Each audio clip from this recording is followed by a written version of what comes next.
జగిత్యాల జిల్లాలో అనారోగ్యంతో బాధపడుతున్న ఓ వ్యక్తిని బతికి ఉండగానే కుటుంబ సభ్యులు శ్మశాన వాటికలో వదిలేశారు.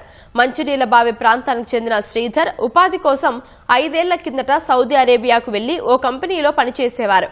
ఇటీవల మూత్రపిండాలు దెబ్బతిని తీవ్ర అనారోగ్యానికి గురైన శ్రీధర్ను కంపెనీ స్వదేశానికి పంపింది.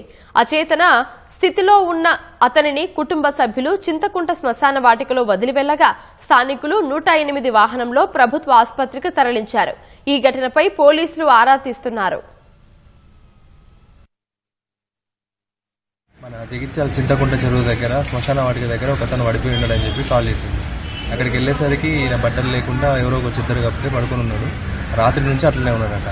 అక్కడ సంబంధించిన వాళ్ళు ఎవరో కాల్ చేసి ఆయన కాలు ఆపరేషన్ కావాలి, ఆపరేషన్కు సంతకం చేయమంటే చెయ్యని చెప్పేసి వాళ్ళ భార్య వాళ్ళ బ్రదర్ కూడా ఉన్నాడని చెప్పి అంటున్నాడు.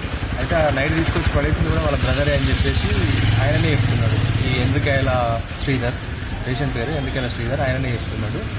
ఫోన్ నెంబర్ ఇచ్చిండు, ఆ ఫోన్ నెంబర్కి కాల్ చేసి స్విచ్ ఆఫ్ వచ్చింది. అందుకే మేము హాస్పిటల్ తీసుకొచ్చి అడ్మిట్ చేసినాం.